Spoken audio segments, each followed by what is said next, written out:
Bom dia, quarta-feira, 6 de maio, nosso combate de todo dia está no ar e cada dia tentando administrar uma notícia diferente. O registro de mortes diárias aqui no Brasil deu um salto ontem.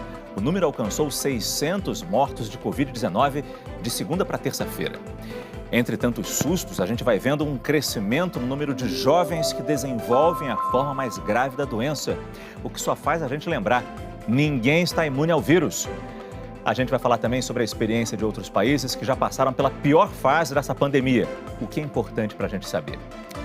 Recebemos a sua dúvida pelas redes sociais. Escreva usando a hashtag PerguntaCorona. Tudo junto.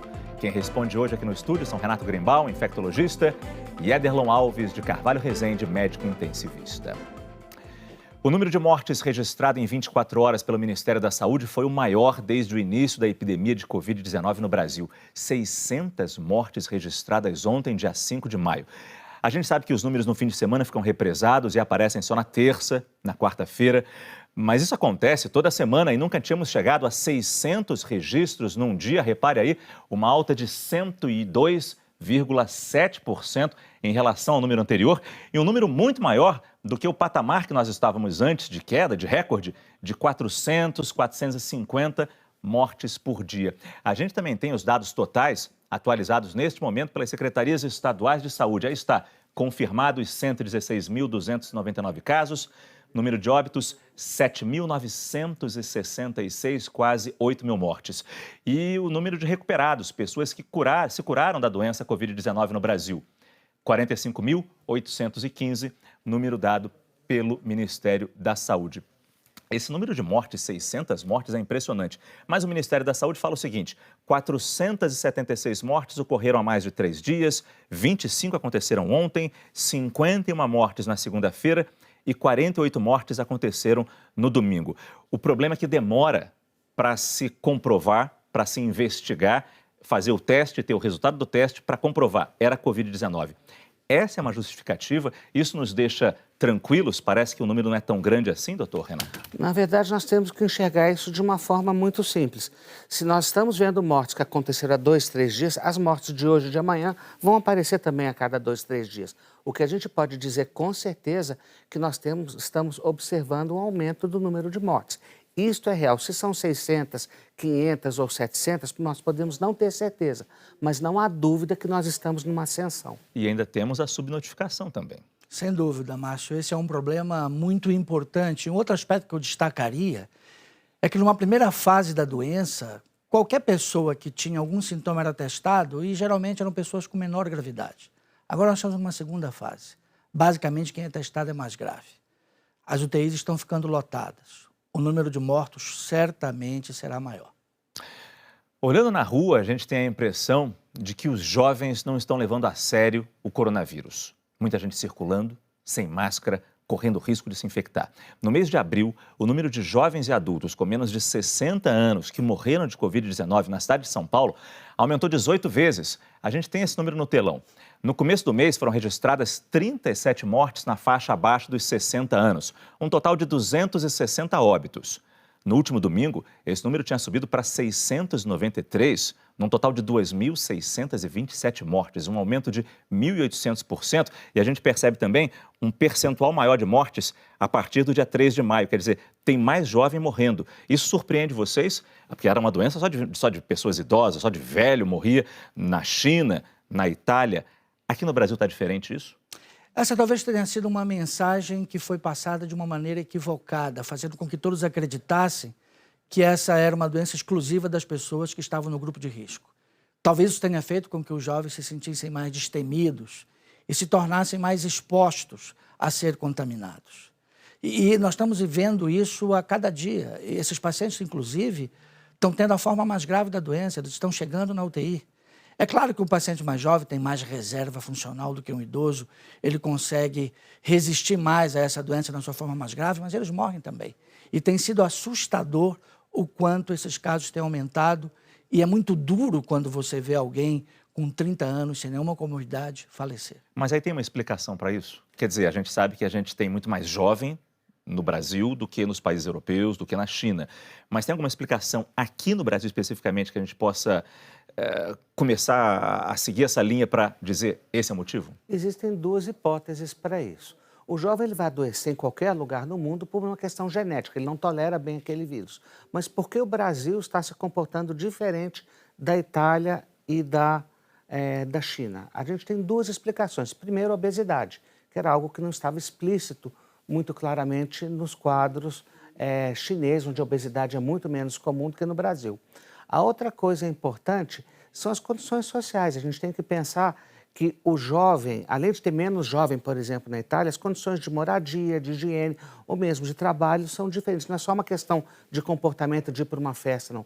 O jovem aqui que mora na periferia, ele vai ter que sair para trabalhar, ele vai fazer uma entrega, ele mora em condições, às vezes, 6, 8 pessoas dentro de um quarto, ele não tem água.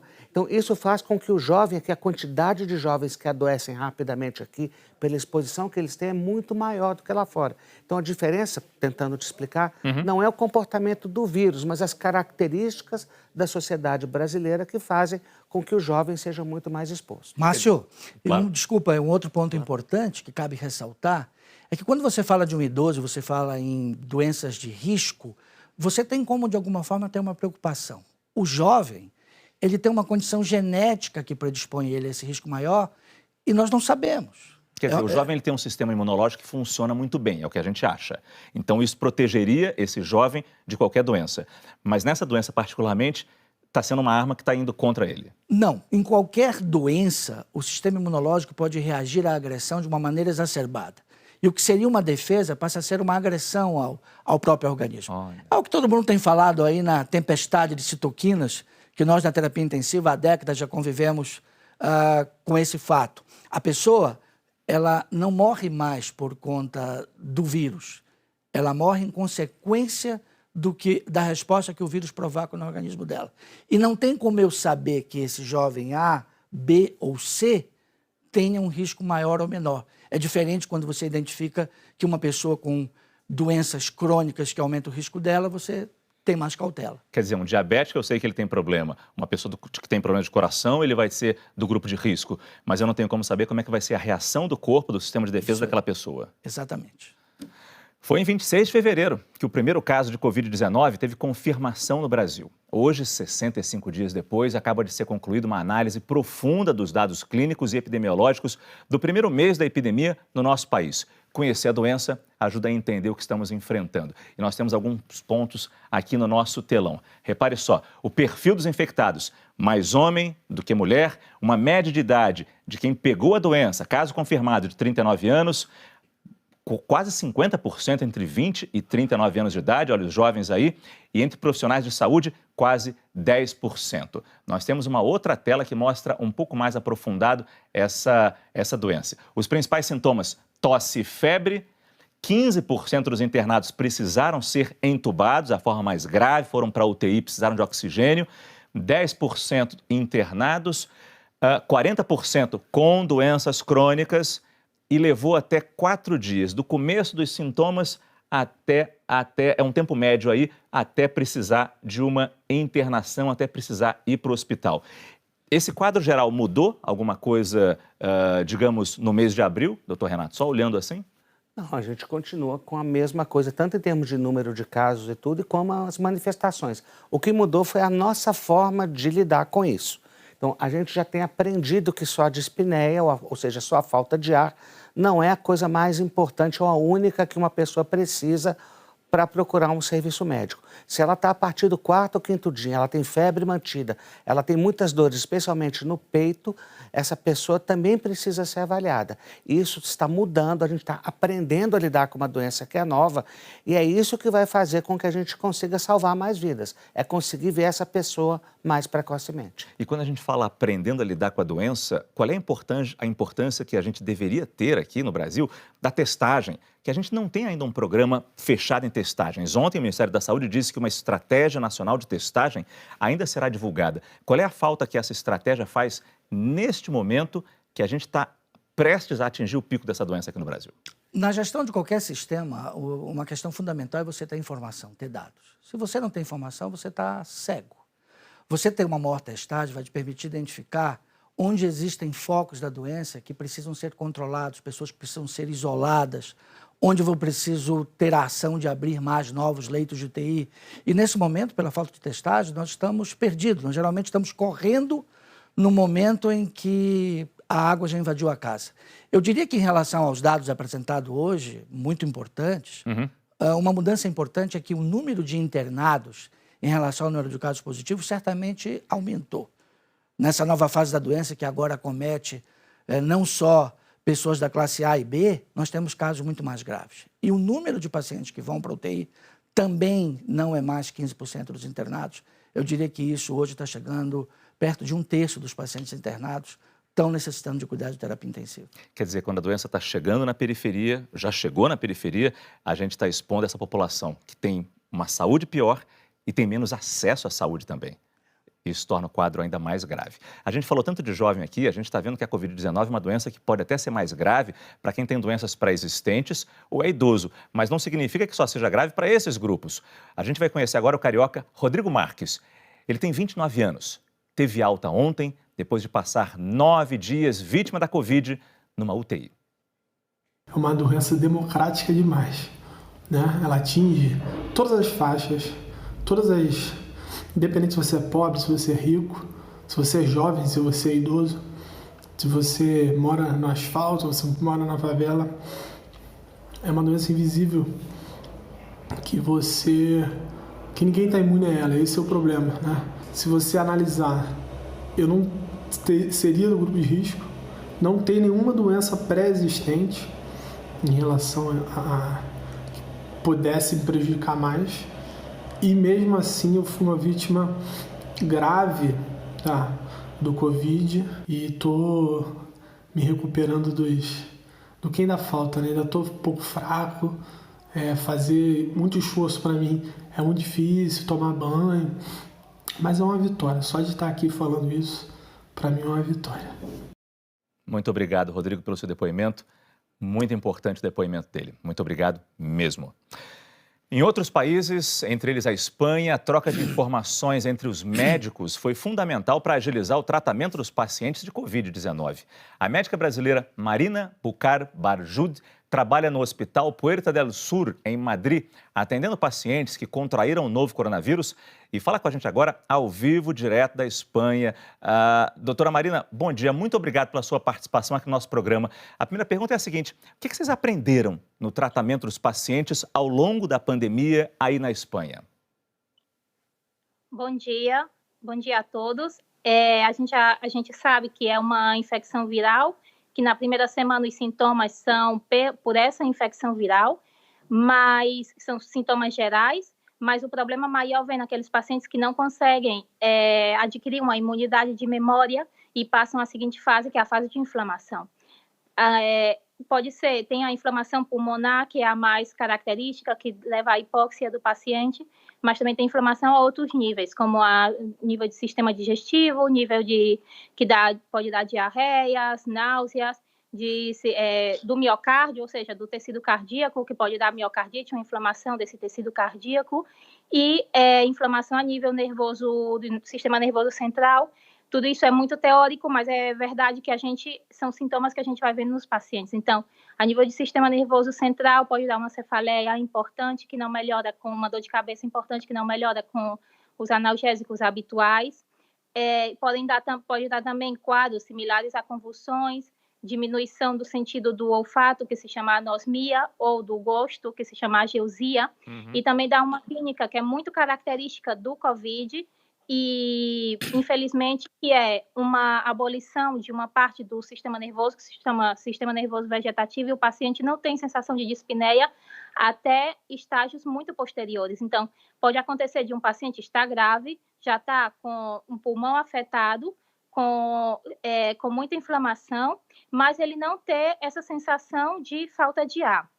Dispneia é a falta de ar. Então, isso é perigoso porque o paciente já está grave, mas não tem a sensação de gravidade. Doutora Marina, a gente sabe que na Espanha teve muita morte. Hoje eu estava vendo os índices, já passou de 25 mil mortes aí na Espanha. Tem alguma explicação para isso aí na Espanha, particularmente, na sua observação? Bem, o primeiro ponto é que realmente a Itália e a Espanha foram pegas um pouco de surpresas na Europa.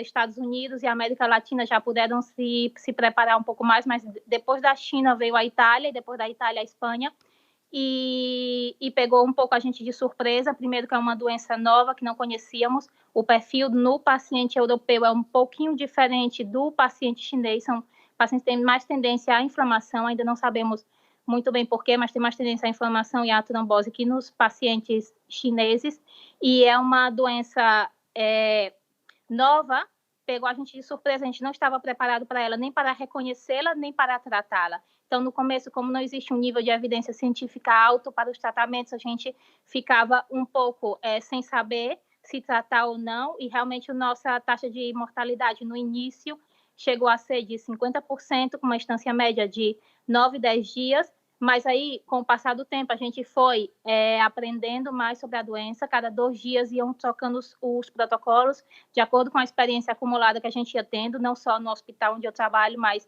nos diversos hospitais de Madrid. Tem aproximadamente 50 hospitais e quase todos os dias os diretores iam se reunindo para ver que medicação tinha funcionado melhor, quais tinham sido piores. Tinha uma troca de experiências, então, né? Tinha uma troca de experiência, né, doutora? Isso, tinha muita troca de experiência, e depois que a gente instaurou finalmente o protocolo, que é o que a gente utiliza atualmente de tratamento, essa mortalidade baixou de 50% a 3,5% na semana seguinte à instauração desse protocolo, e hoje em dia a nossa mortalidade por Covid é de quase 0%. A gente já fechou a UTI Covid, a gente fechou já a unidade de cuidados intermediários, como a semi-UTI, e realmente agora o clima é muito mais tranquilo, porque a gente já controla melhor o tratamento. Ok. Doutora Marina Bucar Barjud, médica na Espanha, muito obrigado pelo seu depoimento. A troca de experiências é fundamental nesse momento e agradeço muito a sua participação. A gente, como ela disse, teve tempo para ver como a China se comportava, como a Europa se comportava, como os Estados Unidos se comportavam. Nos preparamos bem? Eu acho que sim. Acho que dentro do possível, que é ler artigos e ter contato, sim, mas nada como vivenciar a epidemia para a gente ganhar experiência própria. E aproveitando o gancho dela, eu digo por experiência dos hospitais que eu trabalho, que ele trabalha, os hospitais grandes, que têm corpo estável, pessoas que têm rede de relacionamento, fizeram esse intercâmbio. Hoje a UTI que eu trabalho tem uma mortalidade de 1% desses pacientes, não só pelas características do paciente, mas por esse aprendizado. O meu medo é, especialmente no sistema público, trazendo um monte de pessoas novas, sem experiência, sem rede de contato. Se a gente não tiver um contato formalizado, uma troca de informação, nós vamos ter pessoas que não aprenderam, que elas não estão tendo a capacidade de aprender e os resultados podem não ser os melhores. O senhor falou da falta de experiência de alguns médicos, tem também a falta de equipamentos. O avanço descontrolado do novo coronavírus provoca um colapso no sistema público de saúde. Não há como atender tanta gente doente ao mesmo tempo. É o que está acontecendo em Manaus, é o que vai acontecer daqui a pouco em Belém, é o que parece que pode acontecer em Belém. E muitas vezes os médicos se veem diante de um dilema. Se só tiver um leito de UTI disponível, se só tiver um respirador e vários pacientes precisarem desse leito, desse equipamento, quem fica com o leito? Quem fica com o equipamento? As associações médicas adotam um protocolo para definir quem deve ser encaminhado para o tratamento intensivo. É esse questionário que está aparecendo na sua tela, que está aqui no nosso telão, que os médicos devem responder. Ele considera as condições de saúde do paciente, se há outras doenças pré-existentes e quem teria mais chances de reagir ao tratamento. Essa avaliação já é usada em outros tipos de doença, quando não há leitos de UTI disponíveis para todo mundo. Mas o doutor Ederlon estava me explicando aqui antes do programa começar que, neste momento de Covid-19, a situação é muito mais difícil. Com certeza, Márcio. No Brasil, nós sempre trabalhamos com o sistema público dentro do seu limite. Isso fez com que todo mundo tivesse uma impressão equivocada de que nós estamos acostumados com isso. Não estamos, não. Esse momento é especial. Ninguém teve ainda a experiência de viver uma situação de colapso do sistema. Isso é completamente novo, é completamente diferente. E numa situação dessa tem uma regra principal, uma regra número 1. Qual? O que fazer para salvar mais vidas? Essa é a regra número 1. E o que pode ser feito para você salvar mais vidas quando os recursos estão escassos? Você precisa fazer uma boa triagem das pessoas que têm mais chance de sobreviver. Porque seria um equívoco você oferecer esse escasso recurso para quem tenha menos chance de sobrevivência. Parece terrível falar isso, mas vocês, médicos, têm que enfrentar isso todos os dias e, como o senhor bem disse, agora está pior ainda. Por isso existe esse protocolo. Vamos só explicar basicamente o que a gente está vendo aqui no nosso telão. O primeiro ponto ali, calcular SOFA, quer dizer, são as condições de saúde, quantos órgãos estão sendo atingidos, é isso? Isso. O primeiro critério tenta identificar qual é o grau de comprometimento dos órgãos do paciente. Coração, pulmão, rins.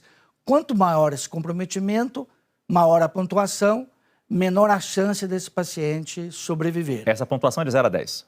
Essa pontuação vai de 1 a 4 em cada um dos órgãos, e como são 6 avaliados, ela pode chegar a 24. Mas quem tem um SOFA acima de 14 já ganha a pontuação máxima. Então, quer dizer, entre eu e o doutor Renato aqui, a gente está vendo, entre mim e o doutor Renato aqui, a gente vai começar a ver, ele vai ganhar, ele tem mais órgãos atingidos, ele ganha uma nota maior. Felizmente, nesse momento, vocês dois são SOFA 0, não tem disfunção orgânica nenhuma.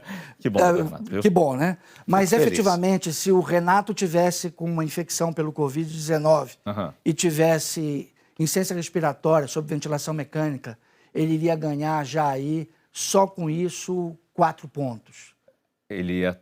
E se você tivesse a mesma condição, insuficiência respiratória, mas você tivesse choque, necessitando de drogas para garantir a sua pressão, você ganha 8 pontos. Eu estou pior, então. Então, nessa pontuação, você está pior. A tua chance de sobreviver é menor. O item seguinte, se há outras doenças crônicas, tem comorbidades graves ali. Ok, se você é um paciente que tem um DPOC grave... DPOC? É uma doença pulmonar obstrutiva crônica, um enfisema. E se você tem essa doença, numa condição em que se estima que a tua probabilidade de morrer em um ano é alta... Mas se eu tiver diabetes, se eu tiver um problema de coração... Não, aí entram só as doenças crônicas graves. Okay. Insuficiência cardíaca muito grave, falência hepática, aí são as doenças muito graves. O terceiro ponto, aplicar a ECOG e pontuar conforme. Quer dizer, pelo que eu pesquisei aqui, se eu consigo ter uma vida independente, se eu tomo banho sozinho, se eu me alimento sozinho, é isso. Essa terceira avaliação tende a tentar avaliar qual é o grau de fragilidade do seu organismo, porque esse é um dado muito importante junto com a avaliação das comorbidades, das doenças crônicas. Uma pessoa, por exemplo, que tenha 88 anos, mas seja atleta, corre, essa pessoa não tem fragilidade. E isso conta muito a favor.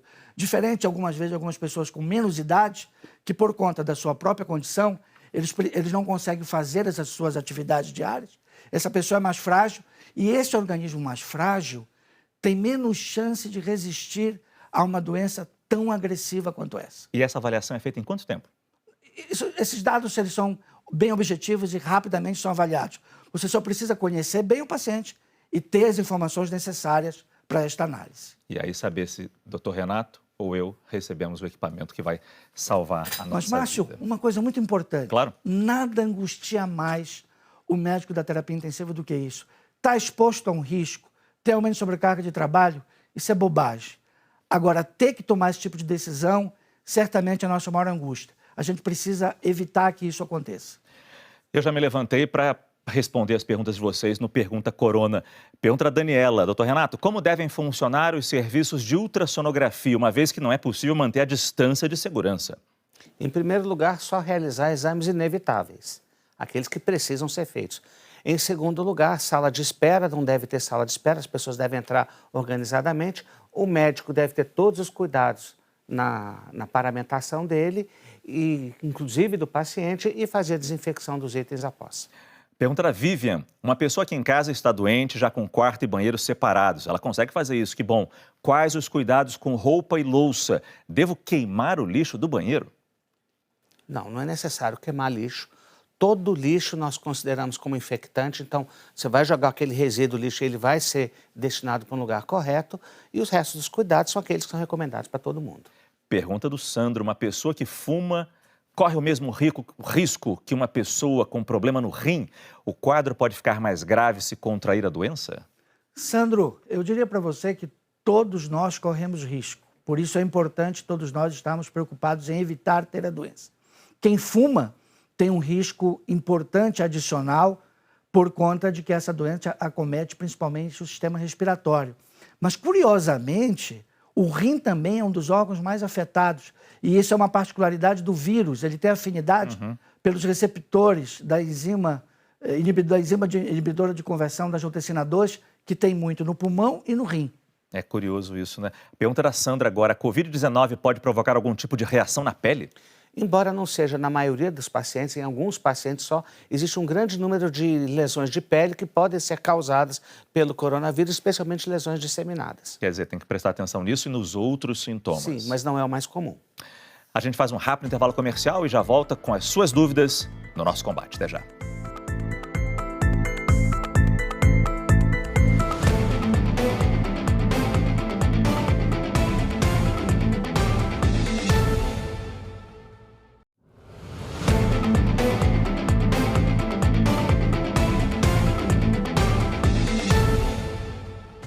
Estamos de volta, 10 horas e 21 minutos. O atendimento médico pela internet tem evitado que muita gente procure hospitais sem necessidade. A gente já mostrou alguns serviços desses aqui no nosso programa.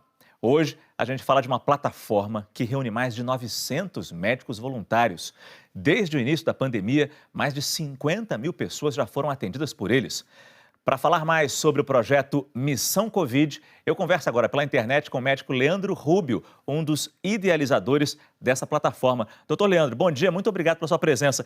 E funciona basicamente assim? Ao invés de eu fazer perguntas, o senhor que pergunta para mim, paciente, como é que eu tô? É assim que funciona? Bom dia, Márcio. Bom dia a todos os espectadores. Exatamente. Através de uma chamada de vídeo, o nosso paciente recebe as orientações de um médico de maneira remota, em qualquer lugar, qualquer horário. E todos esses médicos são voluntários, não ganham nada. Vocês fazem uma escala, cada um trabalha, ou um grupo trabalha de manhã, de tarde, de noite, é assim que funciona? Somos um projeto, né, uma startup em saúde, começamos agora, no final de março, né, quando veio toda essa pandemia para o Brasil. Somos sem fins lucrativos, médicos totalmente voluntários, temos mais de 1.000 médicos hoje cadastrados na nossa plataforma e atendemos de maneira gratuita pacientes com sintomas da Covid-19. E não é querendo colocar em dúvida a telemedicina, pelo amor de Deus, sou totalmente a favor da tecnologia. Mas se eu tiver um problema de pele, eu mostro para o senhor aqui, quer dizer, na câmera, o senhor vai ver o meu problema. Com Covid, a questão da respiração, se o meu oxigênio, se eu estou saturando bem, se eu tenho muito oxigênio no meu sangue, como é que o senhor consegue saber disso? Ótima pergunta. Sem dúvida, a avaliação presencial é a maneira mais completa da gente conseguir abordar o paciente. Mas a telemedicina é uma maneira que hoje, nesse cenário de isolamento social, faz muito sentido. A gente consegue sim ter uma boa avaliação, a gente avalia, além dos sintomas dos pacientes que ele está relatando, a gente consegue avaliar a frequência respiratória, se ele está sudoreico, né, se ele está suando, se ele está com a pele pálida. Então a gente consegue sim ter dados adicionais que a gente teria somente no telefone, a gente consegue agregar mais dados nessa chamada por vídeo, porém, uma avaliação completa seria com exame físico, né, presencial. Mas sim, nesse cenário da pandemia, a gente consegue entregar muito valor para o paciente. E nesse tempo todo que vocês estão trabalhando, 15% dos pacientes consultados foram encaminhados para hospitais. Exatamente, em torno de 15% dos pacientes apresentavam sintomas que tornavam o quadro dele um pouco mais complexo, principalmente falta de ar. Então, muitos pacientes, eu particularmente atendi alguns pacientes que estavam em franca insuficiência respiratória e a gente orientou que ele procurasse unidade de saúde e esse paciente conseguiu ter uma abordagem presencial bem efetiva. E só mais uma pergunta, doutor Leandro. Imagino que não seja só não expor o paciente num hospital, num posto de saúde, quando ele não está doente ainda, para não precisar se expor, correr o risco de pegar a doença. Mas imagino que a simples conversa, a simples possibilidade de tirar a dúvida já deve ajudar muitas pessoas, né?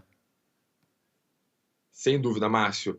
Essa abordagem do médico, né, melhor do que um robô, ou talvez com qualquer outro profissional de enfermagem, torna o paciente, né, leva uma segurança muito grande para o paciente. Então, às vezes o paciente sabe que ele está febril, que ele está com tosse, está com o corpo cansado, que ele às vezes nem precisa ir para o hospital, mas ele está num momento, né, a gente vive um momento de transtorno psicológico muito grande, de ansiedade, onde essa abordagem, essa conversa com o médico traz muito conforto para o paciente. Muito bom. torna a abordagem bem efetiva. E a gente está vendo na tela agora, www.missãocovid.com.br. Leandro Rubio, cardiologista, muito obrigado. E que venha a telemedicina, sim, que ela funciona, sim, fiscalizada, regulamentada, mas que ela venha, sim, que nada impeça o futuro de chegar. Muito obrigado. Bom dia para o senhor e parabéns. Obrigado, bom dia. Enquanto a maior parte de escritórios, fábricas, escolas e lojas em vários países segue fechada por causa da pandemia, laboratórios do mundo todo trabalham sem parar em busca de tratamentos para a Covid-19. Esta semana, descobertas sobre anticorpos que fazem parte do sistema de defesa dos organismos chamaram a atenção. Na Holanda, pesquisadores da Universidade de Utrecht desenvolveram em laboratório um anticorpo que conseguiu bloquear o novo coronavírus. Não houve testes em animais nem em pessoas. E os cientistas ainda precisam avaliar melhor o poder do anticorpo contra o vírus. Mas a descoberta indica que ele poderá ser usado para prevenir ou tratar a Covid-19. O estudo foi publicado na revista científica Nature.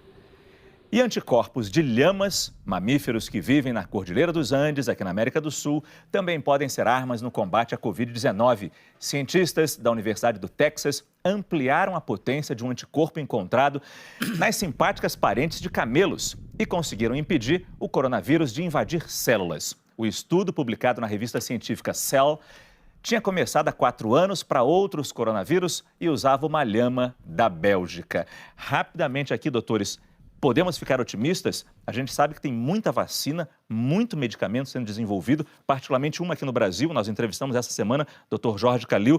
Em janeiro já deve começar a testagem em humanos. A gente pode ficar otimista? Especialmente para vacina, muito mais do que para medicamento, sim.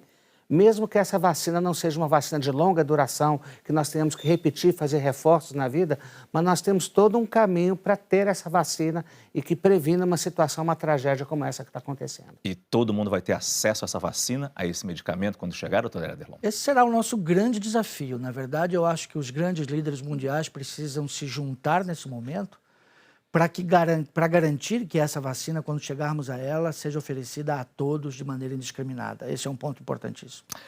Dos charmosos canais de Amsterdã, na Holanda, chegam imagens de criatividade nesses novos tempos. Um restaurante montou cabines para oferecer uma experiência exclusiva para os clientes.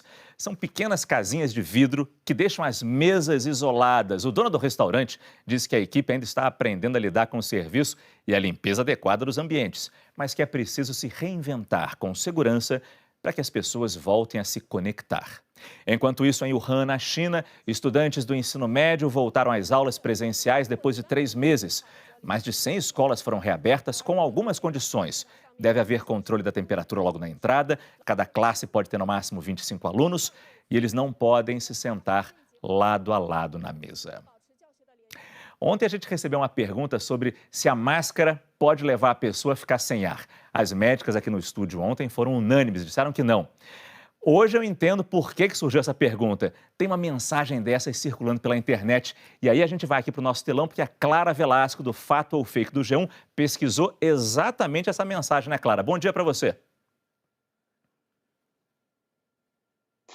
Bom dia, Márcio. Pois é, mais uma dessas mensagens, né, daquelas mensagens que falam que tudo que as autoridades de saúde, os especialistas falam é falso, né? O que essa mensagem fala, Márcio? Que o uso prolongado das máscaras pode causar intoxicação e baixa oxigenação do organismo. Isso porque, segundo essa mensagem, a pessoa fica respirando sem parar o mesmo ar ali dentro da máscara, que tem bastante dióxido de carbono. E aí, para que isso não aconteça, segundo esse texto, as pessoas têm que tirar a máscara do rosto a cada 10 minutos. Mas, gente, isso tudo é fake, não é verdade. A gente falou com vários especialistas, eles disseram que as máscaras são permeáveis, então o ar não fica preso dentro delas e a respiração acontece normalmente. Então não existe esse risco de intoxicação ou baixa oxigenação. Por isso, também as pessoas não precisam ficar tirando as máscaras a cada 10 minutos. O ideal é que a gente não fique pegando nelas, pois quanto mais a gente pega, aí sim, maior é o risco de contaminação. Tem também outra mensagem que fala que pesquisadores de Cuba descobriram que o uso do vapor do eucalipto protege os ambientes do coronavírus, que por isso é bom que as pessoas tenham galhos de eucalipto ou usem o óleo para evitar a contaminação. Mas o pessoal não compartilha porque isso também é fake, essa pesquisa não existe. Os especialistas falam que não tem evidência científica nenhuma de que o uso de plantas aromáticas como o eucalipto consiga combater o coronavírus ou ajudar no tratamento de doenças respiratórias como a Covid. Márcio. Até ajuda em casa, né? Na quarentena, todo mundo isolado, se fica um cheirinho mais gostoso em casa, pode ser que melhore até o ambiente, pelo menos. Clara, muito obrigado. Até a próxima. A gente continua aqui no telão respondendo a sua pergunta do Cláudio Humberto. Os oxímetros dos aplicativos de celular são eficientes para se ter uma noção da oxigenação sanguínea? São, Cláudio. Eu até tive a curiosidade, eu já fui questionado sobre isso, de comparar a medida da saturação de oxigênio no sangue com um oxímetro que nós utilizamos no dia a dia no hospital e esse dos celulares. E a variação entre um e outro é mínima, 1 a 2 pontos percentuais. Portanto, ele dá uma boa ideia de como está a oxigenação sanguínea, sim. Olha o avanço da tecnologia nos ajudando aí. A pergunta agora é da Lazy. A condição dos esgotos facilita a propagação do vírus? Já falamos muito de esgoto aqui, mas é sempre bom repetir. Então, o esgoto ele vai levar as fezes, especialmente das pessoas que têm diarreia pelo Covid, ou mesmo pessoas sem diarreia menos frequentemente, ele pode ter o Covid. Isso é um problema para condições de baixo saneamento e para as pessoas que têm contato com água de esgoto, que devem ter todo o cuidado para a alimentação e o consumo de água tem que ser uma água tratada. A gente mostrou uma pesquisa do FMG e eles já estavam achando parte de vírus, pedaços de vírus, digamos assim, no esgoto em algumas comunidades. Isso é uma grande preocupação para quem não consegue ter água tratada. Sem dúvida nenhuma. Pergunta do Ronaldo. Alimentação saudável, exercícios físicos e boa noite de sono ajudam nossos anticorpos a se fortalecer? Tudo que você puder fazer para ter uma boa condição de saúde é válido diante de qualquer ameaça como a desta doença. Agora, é importante saber que esses hábitos não te tornam invulnerável. Continue se protegendo. Porque aí vem a pergunta da Giovana. Tomar muita vitamina ajuda a combater a Covid-19? Não existe nenhuma evidência que nenhuma vitamina, nem vitamina C, nem vitamina D, tenham qualquer proteção sobre o Covid. A pergunta da Elaine é boa essa. Como higienizar corretamente os itens de mercado? Álcool ou solução de água sanitária? Já falamos tanto disso, mas é bom repetir. Vamos lá, Renato. Então, na verdade, não é o mais importante. Água e sabão, na maioria das vezes, é o mais importante. Você não vai pegar uvas e pegar uma a uma e colocar no álcool. Então, assim, uma lavagem simples da maioria dos alimentos e dos itens é o suficiente. Mas as caixas, uma caixa de leite, por exemplo? Uma caixa de leite, você pode passar um álcool ao redor, é mais seguro. Tanto a água sanitária quanto o álcool funciona, mas em termos de segurança, para quem mexe, o álcool é melhor.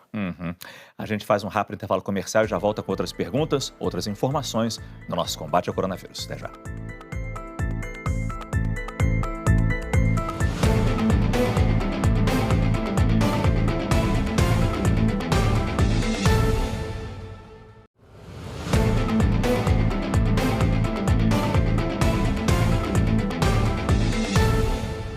Às 10h37, as Santas Casas e os hospitais filantrópicos vão receber uma ajuda de R$2 bilhões do governo federal.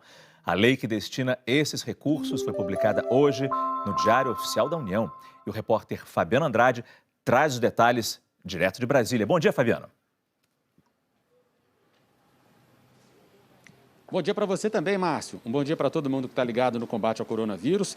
Essas entidades devem receber a verba dentro de 15 dias. O Ministério da Saúde ficou responsável por criar os critérios para o rateio, a repartição de todo esse dinheiro.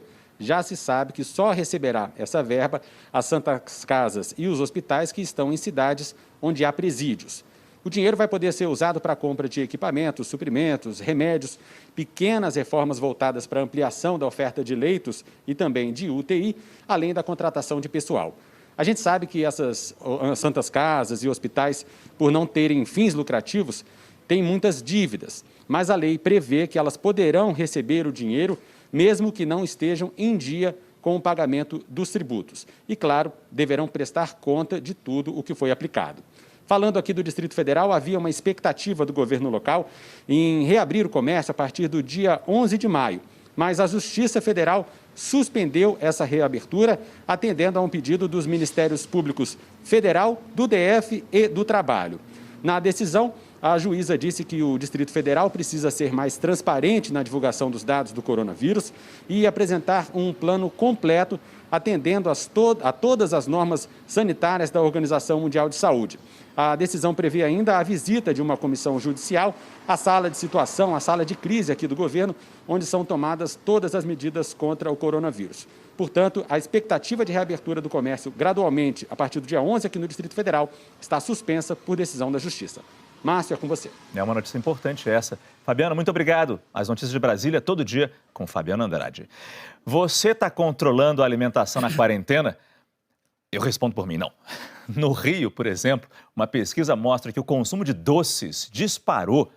O repórter Eric Rianelli tem as informações. Eric, doce não pode ser, não é bom comer doce nessa época. Claro que eu estou brincando, pode comer, mas sem o exagero que a gente está vendo nessa pesquisa, né?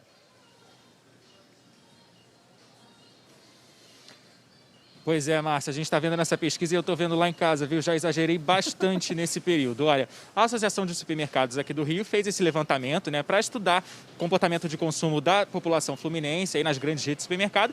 E é exatamente isso, os números de março mostram que a população foi aí comprando doces como se não houvesse amanhã. As vendas de doces dispararam. Olha só, aqui tem os números, ó, biscoito recheado ou bolacha aí para os paulistas, né? As vendas aumentaram 53%, doce de leite, bolos prontos também na ordem de 50%, assim como bombom, né? Também barras de chocolate e o mel, né? As vendas do mel dispararam 130%. Nesse mercado que a gente está aqui na Zona Oeste da cidade, na Zona Oeste do Rio, a gente vê, já teve reposição e várias partes, né, várias seções, várias gôndolas aí com biscoito recheado, por exemplo, já tem um monte de buraco, ou seja, as pessoas estão comprando bastante. Sobre esse assunto, a gente vai conversar com a Juliana da Mata, que é doutora em nutrição pela UERJ. Juliana, muito bom dia. A gente sabe, né, comer doce dá essa sensação de prazer que é quase irresistível. O que acontece no nosso corpo quando a gente come uma barra de chocolate, por exemplo? Bom dia, Érica. Muito obrigada. Então, os doces são ricos em glicose. E a glicose é um açúcar que entra super rápido na nossa célula. E isso faz com que os hormônios fiquem estimulados. Os hormônios como a serotonina, por exemplo. E aí a gente fica mesmo com esse sentimento de prazer, de leveza, de desestressar. Dá uma desestressada. Então mexe muito com o emocional, tá todo mundo super estressado, né, com esse momento, preocupado. E como fazer então para não exagerar? Porque o consumo de doces em excesso traz vários riscos à saúde. Sim, o consumo de açúcar ele pode elevar a glicose sanguínea, que pode vir a dar um futuro diabetes, atrapalha também o controle do peso, pode aumentar o peso corporal. Então, assim, o principal que se deve manter, né, nesse período são as principais refeições. Ter cuidado para continuar tendo o almoço, o jantar, acordou, faz o café da manhã. E aí o doce acompanhando, né? Isso, não colocar o doce como besteira. Inclui o doce na refeição. Tá certo. Muito obrigado, Juliana, pela participação. Obrigado pela entrevista. Márcio, tem que ter atenção aí, não pode exagerar não, viu? É isso, como a gente já falou aqui no programa, Eric, hoje. A alimentação saudável, balanceada, vai fazer o quê? Vai fazer com que a gente tenha um bom sistema imunológico, melhorar a nossa imunidade para se proteger desse vírus. E sobre biscoito ou bolacha, eu como carioca digo, é biscoito. Vamos responder as perguntas então. A Luciana, além da máscara, o uso de maquiagem serve como uma barreira de proteção contra o vírus? Não, maquiagem não tem nenhuma proteção aqui contra o vírus. Vamos lembrar que o vírus entra pela boca, pelo nariz e pelo olho.